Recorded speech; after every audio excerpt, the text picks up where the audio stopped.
Përshëndetje të nderuar teleshikues, ja ku jemi përsëri së bashku në emisionin Përqasje.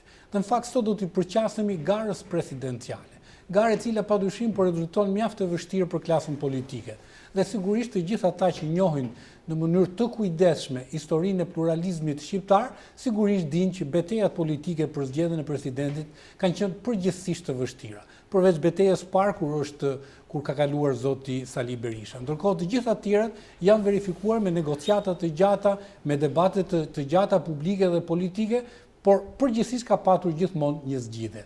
Dhe në fakt edhe sfida e fundit e presidentit të Republikës rezulton tashmë komplekse, rezulton tashmë me pikpyetje të jashtëzakonshme.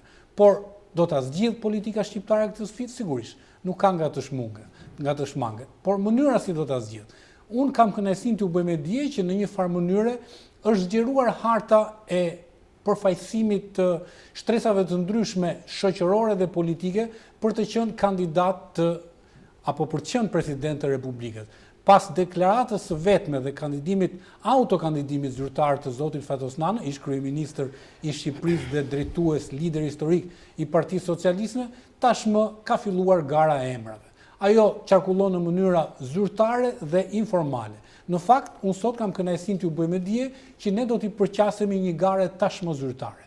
Është bërë zyrtare ditët e fundit. Një grup shoqatash të ndryshme kanë propozuar politikës shqiptare për dieni edhe prezencës diplomatike në Shqipëri, idenë e përfaqësimit të ish të përndjekurve politik në detyrën e rëndësishme të presidentit të Republikës. Ata kanë propozuar zotin Hajredin Rauf Fratari. Sigurisht është një personalitet publik, ka një dimension dhe kontribut të rëndësishëm në element të ndryshëm të jetës publike shqiptare, është një biznesmen i suksesshëm dhe mbi të gjitha është përfaqësues i ish të përndjekurve politik. Dhe për ta bërë përqasjen me këtë kandidaturë dhe me çfarë përfaqëson zoti Fratari, kam kënaqësinë t'ju bëj me dije që e kemi sot të ftuar në studio. Faleminderit zoti Fratari që pranuat ftesën. Faleminderit nga ju që më thuat. Është kënaqësi.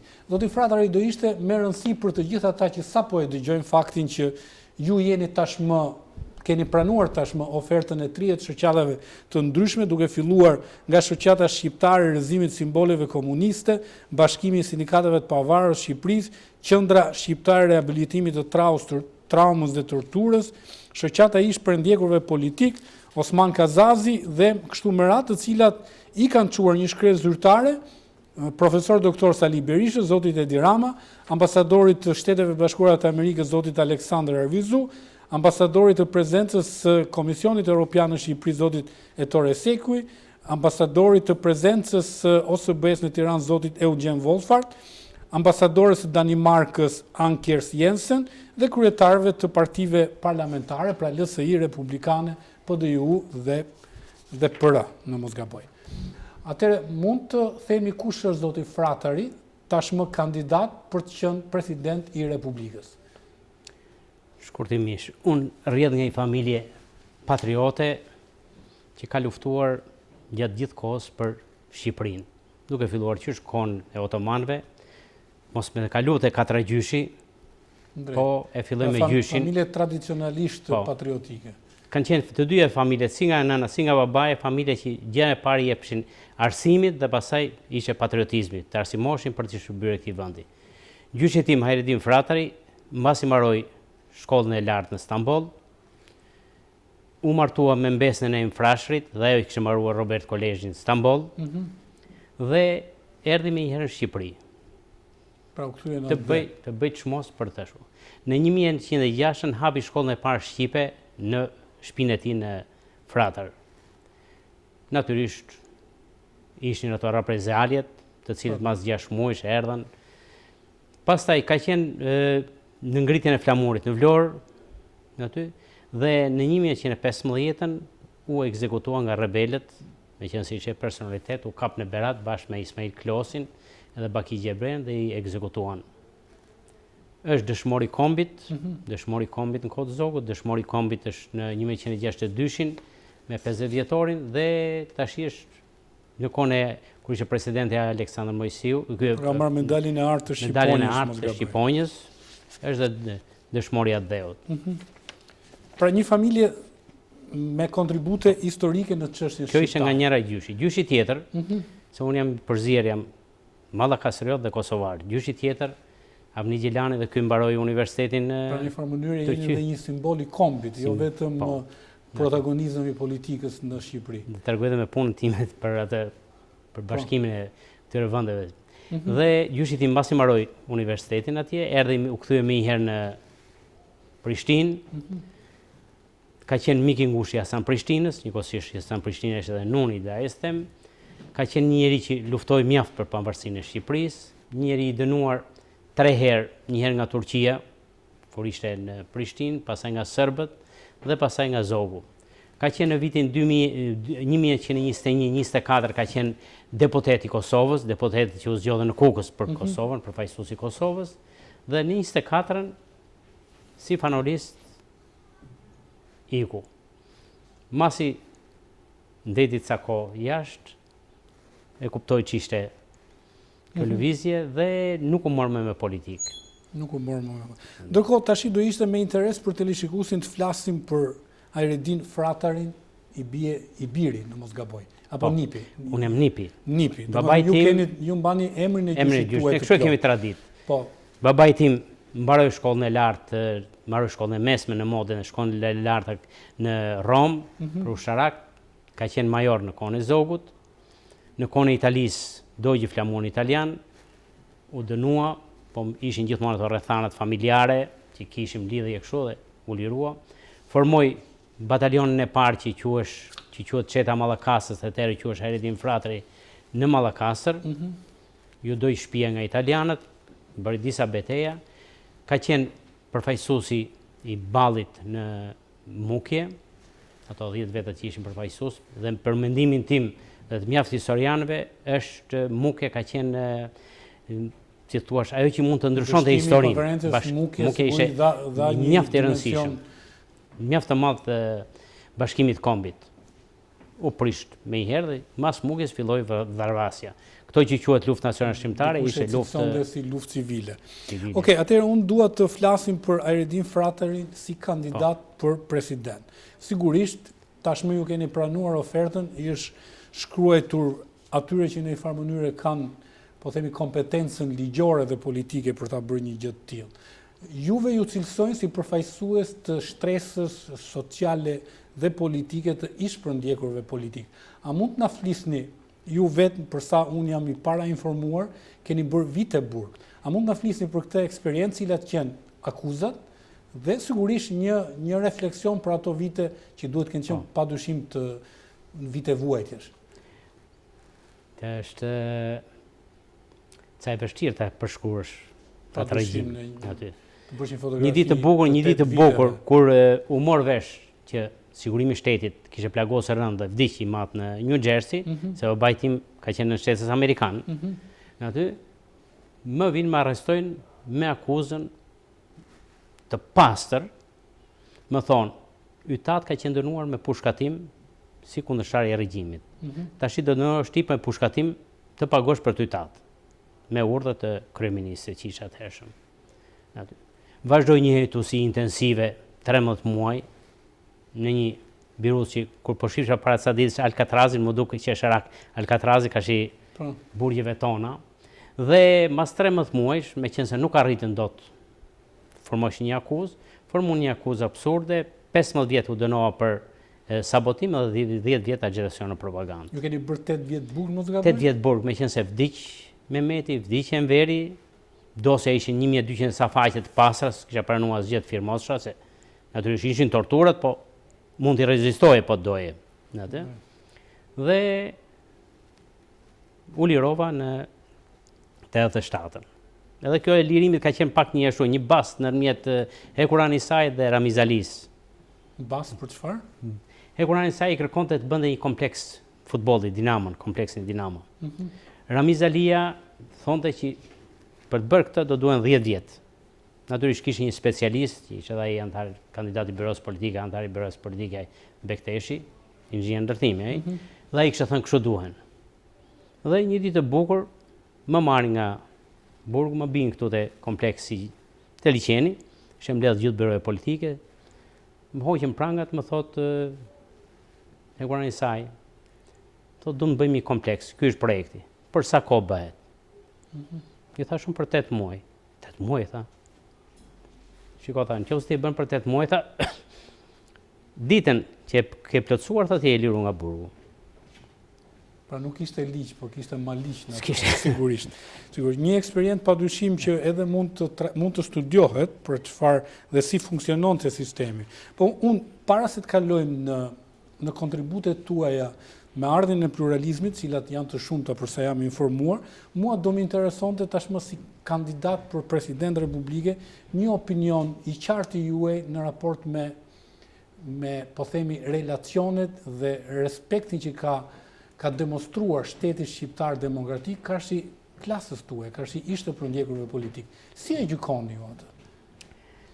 Të them të drejtën, kur erdhi pluralizmi, klasa politike që ishen aty,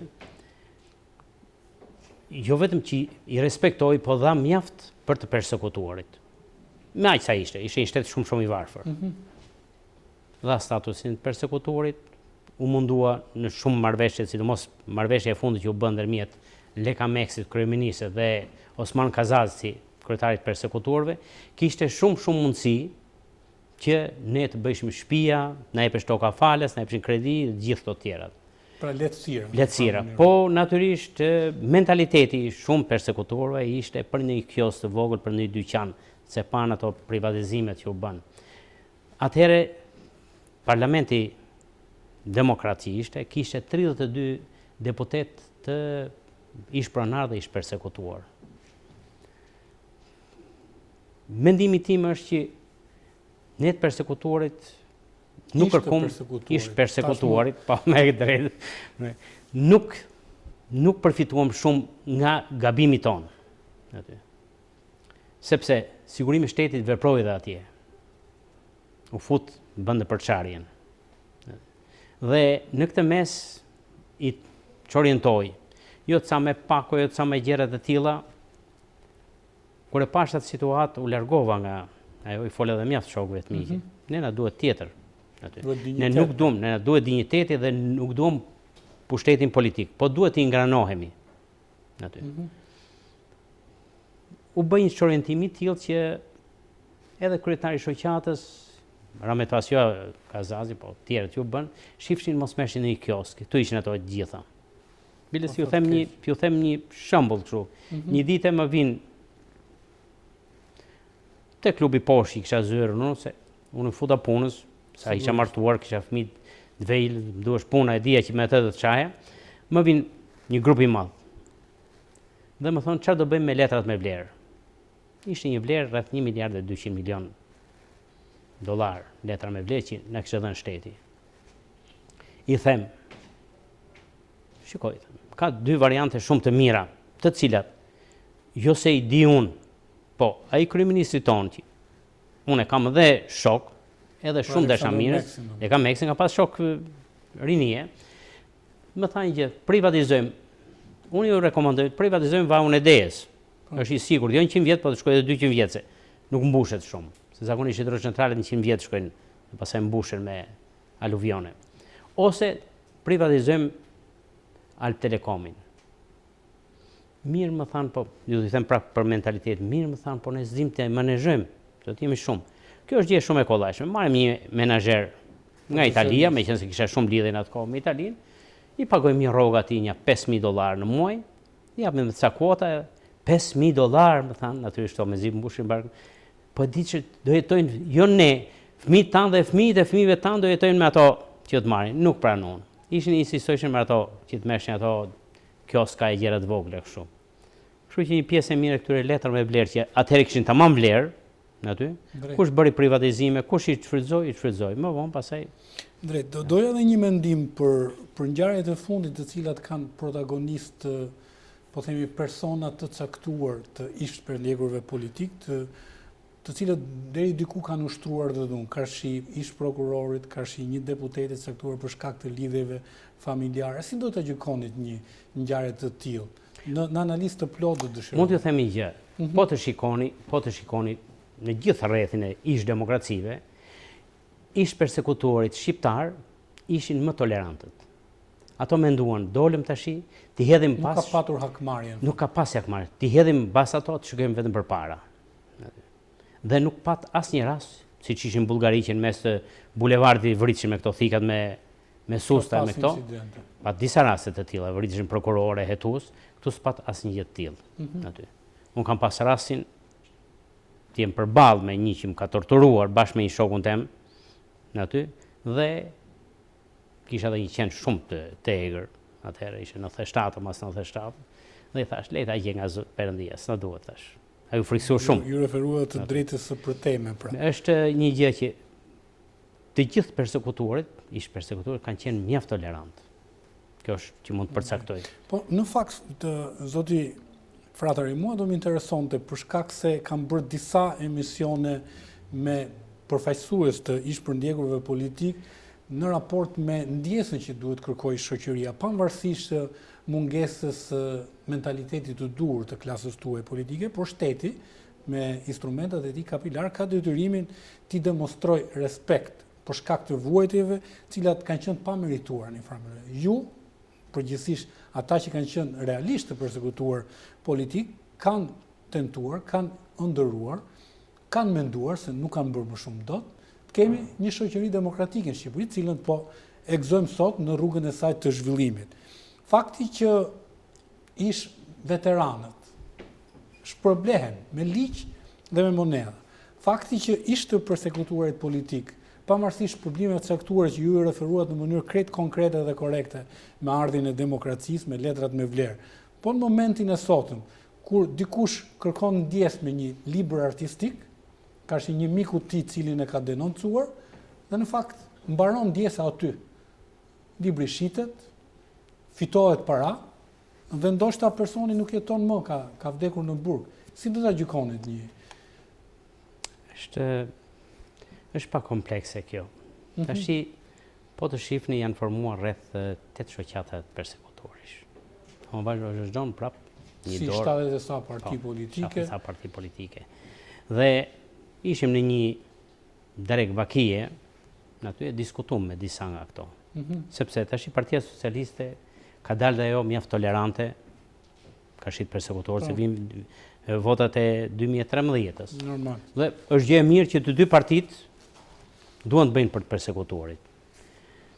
Dhe po diskutohesh kjo gjë. I dhash një shembull. I thash, hajde të bashkohemi të gjithë.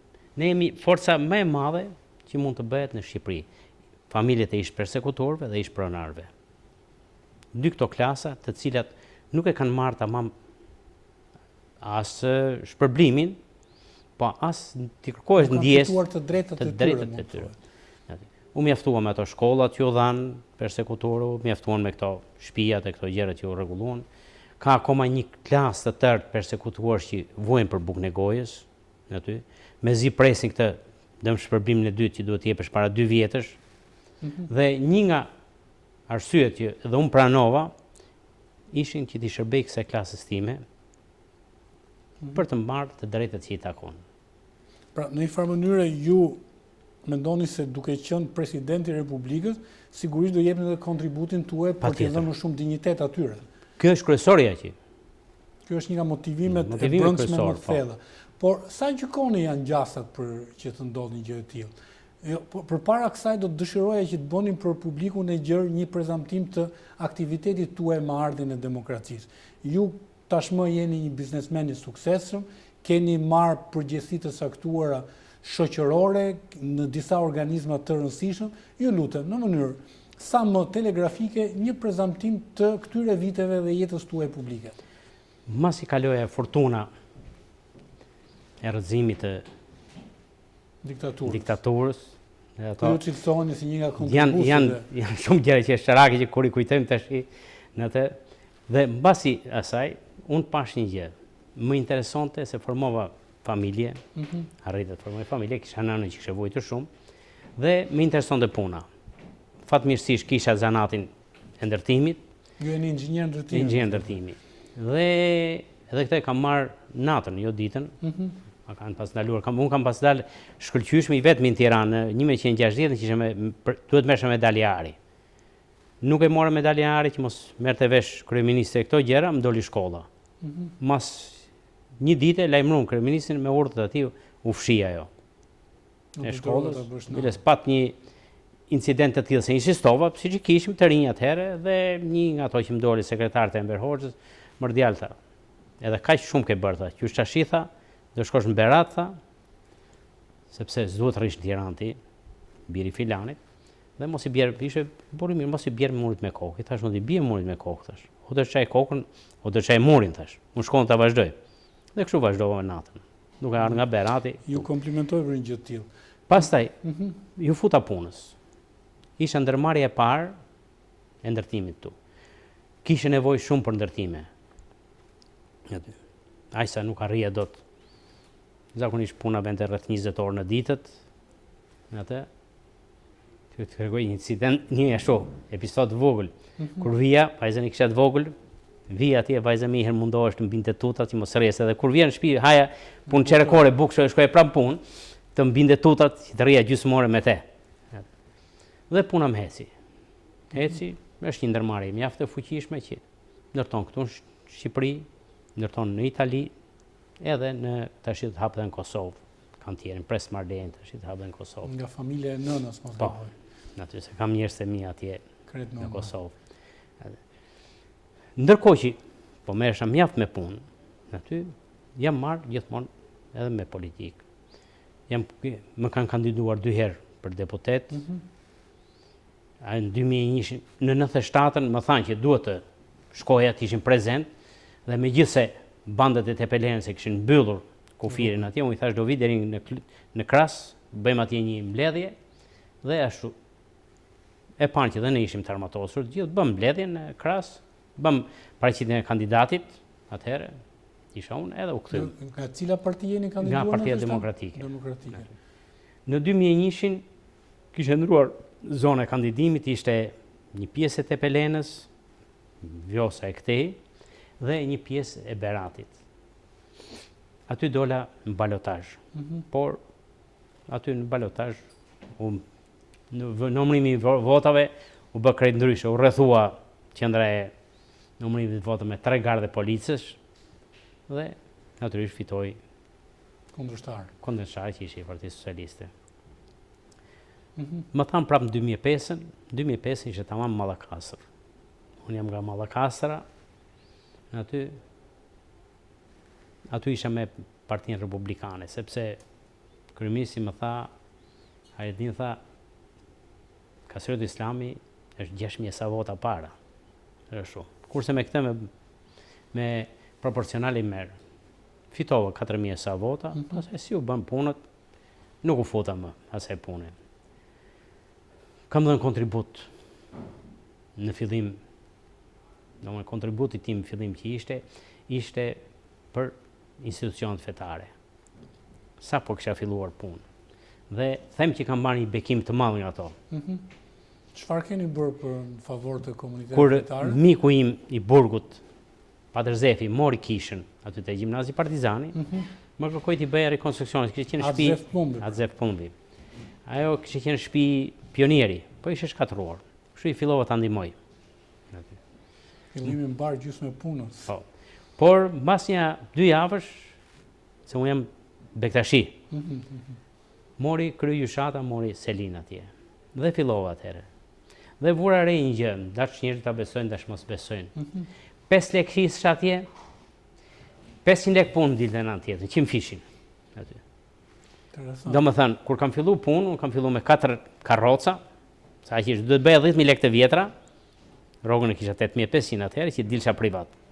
Arrita të bëra 10.000 lekë, dhe arrita pasaj të bleja këto veglat. Fillova me teqen, në aty. Kur një ditë të bukur, si ishte kaluar një javë, më vjen Gjermani që bënte frigoriferin metalik në Izberish, dhe më thot, Hajredin, thot, dua që ti të më mbarosh frigoriferin.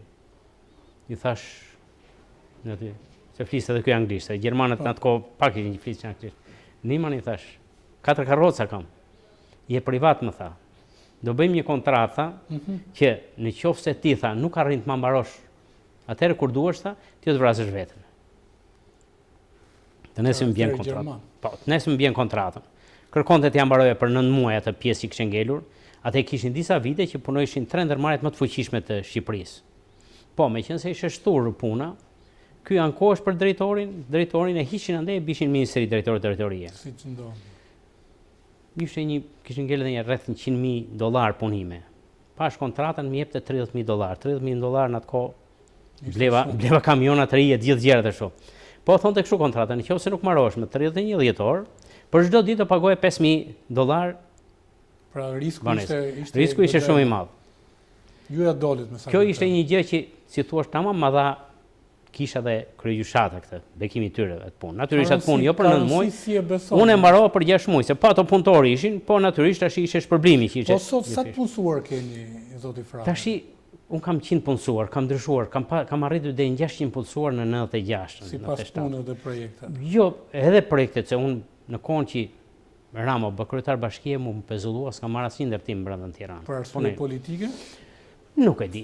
Si të them tash, s'do t'jap ashtu për këto gjëra, po nuk mora asnjë leje. Po kalova atë, tash i jap në sipërmarrje. Janë specializuar gjërat dhe ke më leverdi t'japësh në sipërmarrje të tjerëve.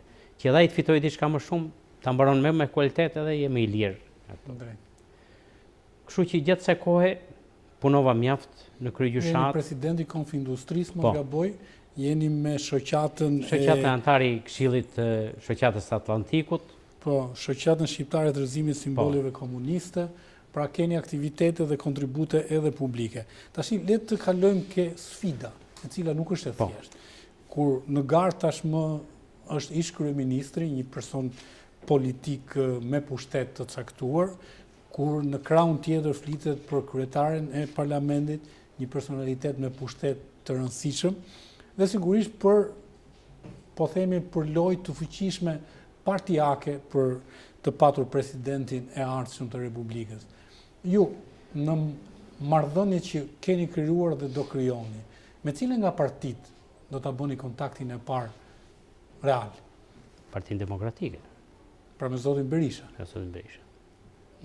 Besoni që zoti Berisha do ta mbështesë idenë e përfaqësimit të ish-premjerëve? Shiko, unë bëra detyrën time kashi ish persekutorëve, të cilët ma kërkuan këtë gjë. Dhe tashi varet nga zoti Berisha se sa do ta marrë parasysh këtë gjë. Është një klasë e tërë që, si thuash, po lihet në harres, e cila ka nevojë për mbështetje. Për dinjitetet dhe për respekt. Po, në raport me Partinë Socialiste, ju sa po thatë që Rama, dukur ishte kryetari i bashkisë, nuk më ka dhënë leje ndërtimi. Bashkia, nuk do të ngatruar. Bashkia nuk më ka dhënë lejet. Jo zoti Rama. Po, kam pas një kontakt për shembull vite përpara me zotin Rama. Edhe pa projektin, ishte një projekt te rruga Hoxha Dasim, më tha Hajredin, tha, më ke sharë, tha, më ke lavdruar. Po, thash, kam sharët, kam lavdruar. Kam lavdruar, thash, për plerat që ke hequr, thash, që Tirana që mbyt nga plerat e tjera, për këtë që bëre me zbukurimin e fasadave, mori ngjyrë aty, dhe të kam sharë për tjera, thash, po ta them edhe sy, kështu kam qef, thash, njeriu t'ja them. Shiko, tha, këtë projekt, tha, po më pëlqen, po më bëre kështu, tha, kemi herë leje. Praktik, Rama. Mas një 5 ditësh, u fut në ato kanalet e tjera të atyre njerëzve që ishin poshtë, edhe nuk doli leja. E kështu kam disa toka këtu. Aty. Hapa një ndërmarrje tjetër, kjo isha Frateri Konstruksion, që isha hapur qysh në 90, hapa një ndërmarrje tjetër, PF3, në të cilin fillova ndërtimet në periferi. Në Kashar dhe në këtë, tash në Kashar po bëj një kompleks të madh me 100.000 m2, 1.000 apartamente me dyqane me të gjitha, edhe në zonën e komunën e Farkës. Natyrisht, në këtë kohë e pash hapa dhe një kantier në Romë, të cilin po e mbyll meqense Në cilën pjesë të Romës është kantieri? Është një 21 km nga Roma, në Ciampino. Afër aeroportit. Afër aeroportit. Ka hecur mirë, po taksat e jetë janë shumë të larta.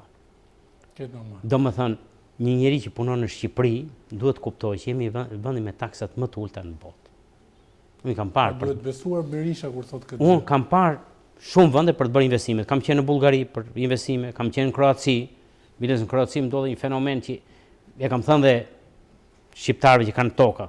Me 18 euro jep të tokën ai 200.000 m2, me infrastrukturë me të gjitha, vetëm investo. Se ishin pare që duheshin investuar. Por pastaj duhet mësoj dhe Shqipëria në këto praktika. Po. Tash ai thot në Ksamil, atë shkamin e Ksamilës thot 100 euro m2, që s'ka as infrastruktura as gjë.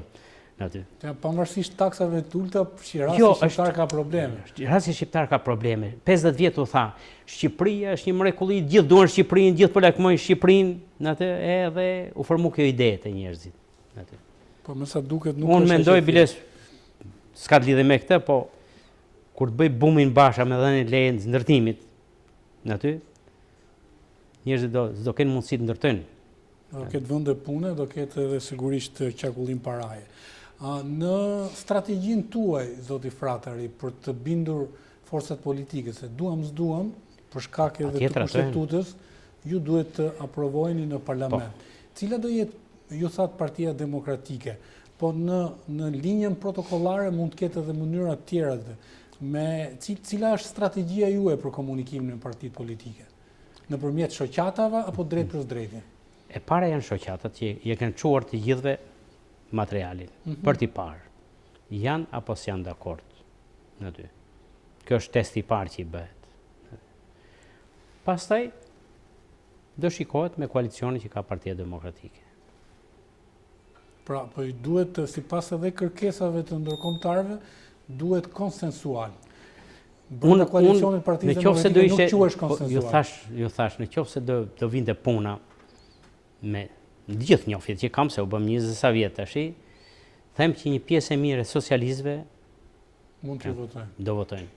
Ka një brez të tërë, brez të ri aty, po edhe të vjetrit prap. Keni bashkëpunuar me, po themi, individ të këtij brezi? Jo, nuk të kuptohemi. U bë propozimi shumë shpejt, tash u bë propozimi. Po, ne e kapëm shpejt informacionin dhe jeni ju të parët që ashtu. Ju sollëm në studio.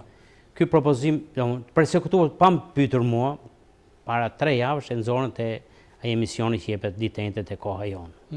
Aty. Ne kemi menduar than filanin. Pastaj masi e than atje të fjalë, e nxorën para kohë, erdhën, takuan dhe kërkuan këtë gjë.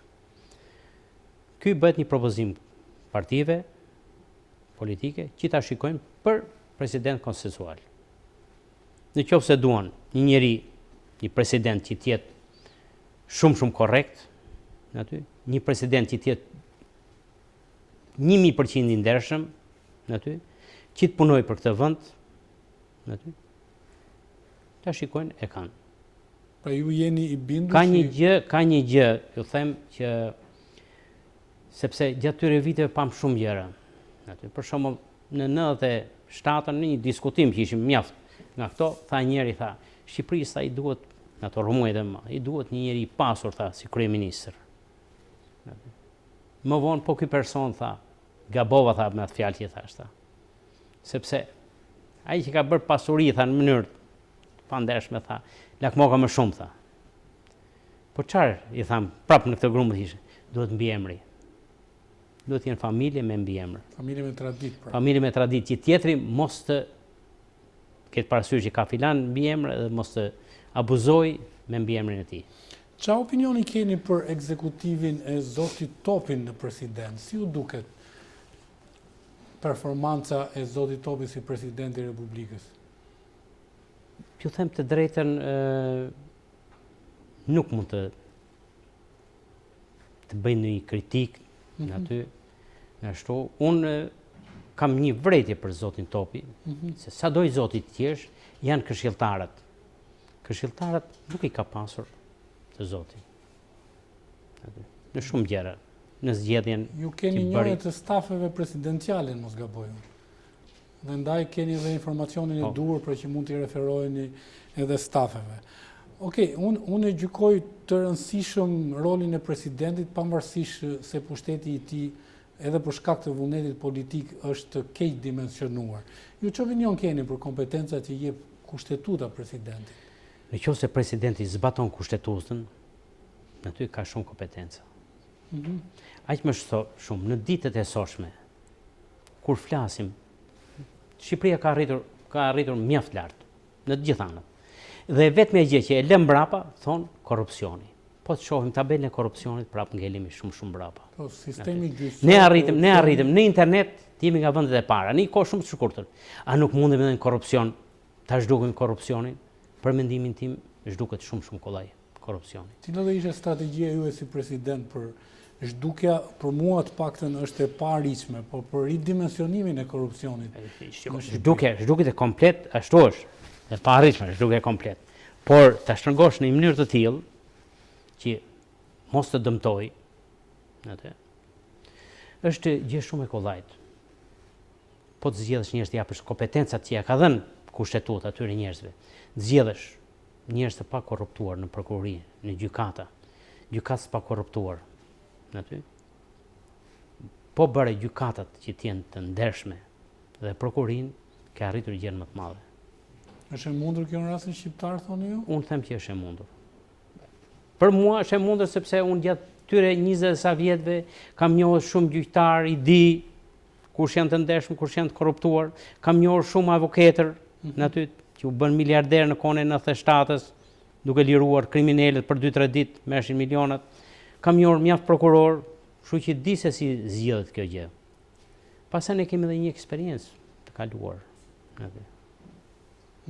Kështu që nga kjo eksperjenca që kam kaluar vetë në kurriz, hetusira e gjëra të gjitha, aty, di që njerëz duhet me zgjedhur që të kesh një shtet të pastër, sepse është thënë disa herë, në qoftë se do futet disa titullar brenda, i zë frika ruan vreshtat.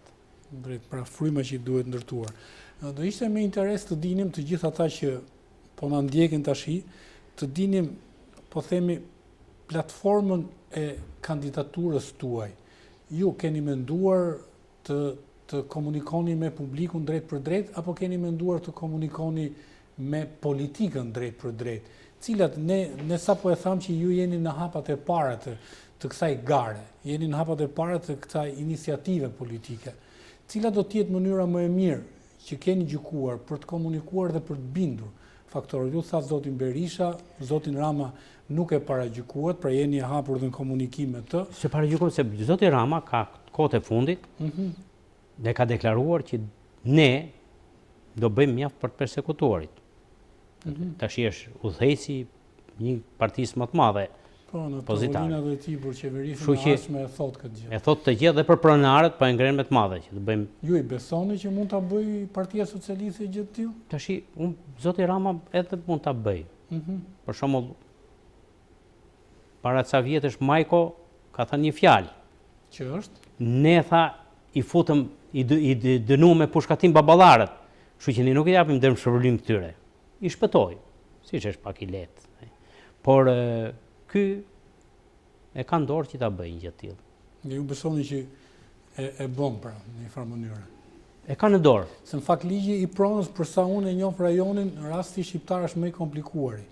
Në Kosovë, ku është ana e familjes tuaj nga nëna, e ka të zgjidhur në 90 apo 95% problematikën e pronës. Kështu dhe në Preshev, kështu dhe në Maqedoni, rasti shqiptar është rast shumë kompleks. Ka dhe një gjë me Shqipërinë. Jemi i vetmi vend në ish Republikat Socialiste që u bë shpronësim total. Në ato kohë, në ato vende të tjera nuk u bë gjë. Jugoslavia, ish Jugoslavia, jo vetëm pronën nuk e ngajti, por edhe ndërmarrjet i dha në bjeda punëtorëve pronar në vetë administrim. Ishte një gjë, tamam një ndërmarrje aksionere që jepte shtetit atë detyrimin që kishte dhe administronte vetë. Dhe për atë heci. Drejt. Po komunikimin tuaj me publikun si e keni menduar? Kjo është dalje e parë. Kjo është dalje e parë. Nëpërmjet medias janë vetë të shoqatat që do merren me këtë gjë. Këto që ma kërkuan këtë gjë, këto do merren edhe me komunikimin me publikun. Kur të jetë nevojshme, do dalë dhe unë në televizor. Me PR-in tuaj. Pas vendimit për të pranuar një ofertë të tillë dhe për të bërë pjesë e kësaj gare, ju kanë telefonuar personalitete politike për t'ju komplimentuar apo për t'ju pyetur? Jo. Jo, më shumë shok të mi, miq të mi që më kanë telefonuar. Jeni optimist për të ardhmen tuaj politike? Natyra time është, kur thonë, unë e filloj nga gjysmë plot kotën. Jam shumë optimist. Biles edhe kur hasim në këto gjëra, unë kam 2 fëmijë, të cilat Qofshin me fat. po i arsimoj në Londër, në fillim i kisha në Itali, po i arsimoj në Londër. Vajza mbaroi, punoi disa muaj në Komitetin Evropian dhe tash do shkoj të bëj një universitet më të mirë në botë, bëj masterin, London School of Economic.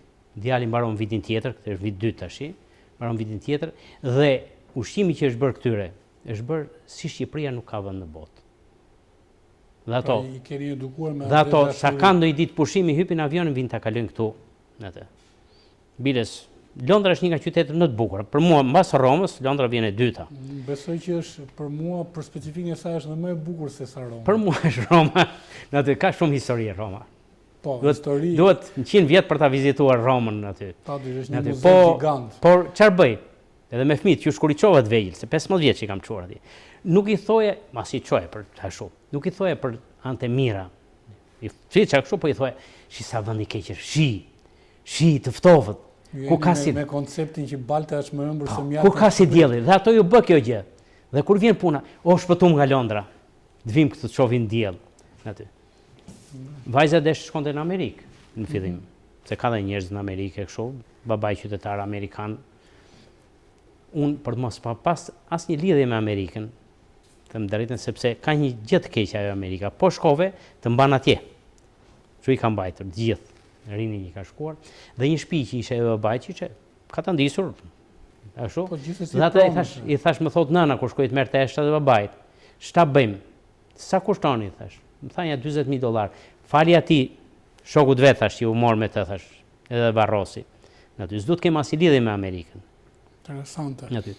Është një vend pikërisht për këtë gjë, desha nëse do ta bëjmë Shqipërinë e bëjmë vetëm ne shqiptarët.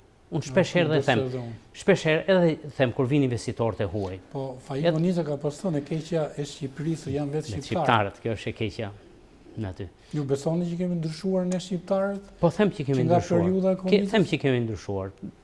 Shifrin ndërtimet janë bërë. Po, sigurisht që jemi zhvilluar. Domethënë, një pjesë e mirë shqiptar. Politikën e periudhës Konizës dhe politikën sot, ndryshimet janë të vogla. Të vogla janë. Biles, më vjen keq një shumë që nëse përmend Konicën, t'ju them një episod, nuk e di a e dini, për Mehmet Konicën. Po. Kërkon me insistim për mbrojtjen e Shqipërisë. Aty ishte ajo periudha 17-18 që mendohesh ta çpojshin fare Shqipërinë, edhe kërkon një takim me ministrin e jashtëm të Anglisë. Ky e pret, po me një qëndrim shumë ofenduos. Hyri i thot kur i ra derës dhe ky po shifte nga penxheria. Aty. Dhe Mehmet Konica i thot shkëlqësi, thotë e morën vesh që doli Flori në Shqipëri. A i tha ky, e kisha tha për t'ju tërhej vëmendjen tha. Dhe filloi t'i bëj një rezume të shqiptarëve, s'mund t'i bënte për Shqipërinë. Floririt shqiptar për në një mënyrë. Por për mendjen shqiptare, masi e ndigjoi mirë, që ishin këto shqiptarë, kishin formuar dinastinë në Egjipt, kishin formuar Libin, Libanin, kontribute në Perandor, Serin, Tunizin, janë nga fisi i nënës time, janë në Tunizi, kokajt. Se nëna kam nënës. Kam qenë para disa muaj në Tunis për arsye të zgjedhjeve, ka ndoqja zgjedhjet për radion e Italisë dhe nuk e dija që pas ka edhe shqiptarë. Po, Koka, mbiemri Koka aty. E ruajnë të njëjtën mbiemër. Ruajnë të njëjtin mbiemër. Edhe nuk din shqip, po thonë që origjinën e kemi nga shqiptar, nga kokajt aty. Se gjyshja është nga Delvina, se unë kam dhe një ashtu si familje, domethënë ose të them një episod. Jeni tipik familje tipike shqiptare. Të them një episod në theshtatën. Ishim te Rogni duke pi kafe. Unë, një shoku jem shumë i ngushtë, ishte drejtori i burgjeve në atë periudhë 6 mujore. Kemi qenë buk bashkë në burg me të dhe Spartak Ngjela. Dhe po vjen një gazetar me insistim me marr intervistë. I them një gazetar amerikan. Mos na mërzit tash, na le të pim kafen në aty. Çfarë je ti gazetar ushtarak? Ç'ne gazetar ushtarak i thash? Gazetar lufte. Po tha, do ketë luftë civile te ju. Te ne luftë civile? Po tha, e keni gabim i thash. Vëm bast, ishte nga të tipet. Shiko djali thash, unë baste nuk vë thash, po me qenë se ashtu dhe para se të vësh bastin, po them vetëm familjen time thash. Unë thash, nga babai jam nga Mallakastra thash. Nga nëna jam nga Kosova thash. Nga gjyshja jam nga Delvina thash, nga njëra gjyshja. Nga gjyshja tjetër nga Frashëri thash. Jug me veri thash. Unë thash jam musliman Bektashi thash. Gruaja time është ortodokse. Vajza jeme është katolike thash. Qysh e vogël ishte bër ashtu, 4 vjeç. Aty. Djali thash, e ka Rauf, emri nuk mund të bëhet përveç se musliman, në aty thash, kështu që thash, nuk ka të ne. Ka bashkëjetesë, në Ka vërtet. bashkëjetesë të tillë shumë harmonike. Biles, po të them, një tropojës ta marrësh, atë çosh në Vlorë thash, do dalin 10 veta thash, që ta mbrojnë thash se ka bërë ushtrinë në Vlorë ai thash, se kështu ka qenë. Në 97 nuk ishte ky fenomen. Po. Mbrojtja e tropojanëve në Vlorë për fat keq. Jo, Po, jo, ju- të them një gjë, shiko, ja, po i them, me qenë se ka lumë, se mas e s'keni kohë, Jo, e kemi një kohën. shoku tem nga Veriu, shok Burgu, ishte në Sarandë. Aty në komisariatin e Sarandës. Ishi burgosë, kishte bërë një 15 vjet burg, i thanë, është dhënë urdhri nga komiteti do digjet shtëpia. Me qenë se i tillë, me maqinë ne mund të të çojmë deri në Tepelen. Më çoni deri në Tepelen, tha. Llogariti Tepelen atëherë. Kur shkojnë në Tepelen, i tha atyre, jam shok burgu e Heredin Fratarit. E kanë marrë ato që ishin Kanë atje. strehuar. Jo, e morën me maqinë e ma kanë pru në shtëpi këtu. Atë. Drejt. Okej, këto nuk përgjithsojnë gjithë shoqërinë. Ju ç'opinion keni për politikën ose për opinionistët që thonë politika është pas skrupuj? Ju e gjykoni të pas skrupull politikën shqiptare? Mu më vjen keq kur fillojnë këto acerimet në politikë. Aty. Ka një gjë. Është një nga vendet që me të vërtet e ka falë Perëndia. Atëherë, nuk ka mundësi që këto politikanë, si e majta, si e djatha, të qetësohen, të shohin që i vendi të eci përpara. Shqyqyr që i shpëtum kësaj krize të madhe që ishte aty, që u bë, në shoh Greqinë, shoh Italinë, që ka marrëdhënie, shoh dhe vendet e tjera. Atëherë, a ka mundësi të ecim përpara me gjithë të pasuri që kemi? Ju si thoni, kemi mundësi të ecim përpara? Hecet shumë kollaj. Me këtë klasë politike. Me këtë klasë politike po të qetësohen gjakrat në të hecet shumë mirë. Të shohin mbi të gjitha të shohin punën. Se si të heci popull. Drejt. Ne për fat keq, për sa e ndjekun politikën prej gati 2 dekadash, ne nuk jemi marrë me përplasje programore. Jemi marrë me përplasje individuale, me përplasje politikanësh. Unë nuk e di nëse ky stereotip do zgjedh të kemi nesër president, një personalitet i cili në historinë e tij njerëzore, po pse jo edhe për biznesmeni, duhet vetëm komplimentuar. Pse jo edhe për qytetari, pse jo edhe për historinë familjare të tij duhet komplimentuar. Unë personalisht nuk e di nëse kjo klasë politike do ju mbështet. Ju vetë si gjykoni? Nëse kjo klasë politike është patriote dhe do të heci përpara Shqipëria, duhet të mbështesi. Sepse po mbështet ish persekutuarit, ish pronarët që nuk ka arritur akoma të japë atë që i takon, makar të japë një president që ky pra do t'i demonstronte një vullnet të respektin ndaj këtij klase. Okej, të shpresojmë zoti Fratari. Faleminderit. Unë ju falenderoj që ishit me mua dhe ndatë nëpërmjet studios përqasjes pranimin tuaj për të qenë kandidat për president dhe vullnetin tuaj tejet pozitiv për të qenë një president konsensual, një përfaqësues i një shtrese të vuajtur. Së fundi nuk po e quaj që vazhdon vuajtjet, po të eklipsuar. Nuk i është dhënë dinjiteti i nevojshëm, pak në ky është opinioni im, nuk e di në e ndan dhe politika këtë opinion me mua. Sigurisht ju uroj suksese, personalisht dhe sinqerisht, e padyshim ja u bëra me dije edhe ju të nderuar teleshikues që tashmë kemi edhe një kandidat zyrtar për president të Republikës si përfaqësues i shtresës së ish persekutuarve politik. Nëse politika do ta pranojë këtë ftesë ose jo, ne sigurisht do ja u bëjmë me dije përsëri, duke ndjekur me një vëmendje të caktuar redaksionale zhvillimin e kësaj platforme, e këtij vullneti individual edhe të disa shoqatave, pra vullneti politik, për të patur një president konsensual nga ishte persekutuarët politik. Nga unë Artur Nura, mirupafshim. Faleminderit. Faleminderit.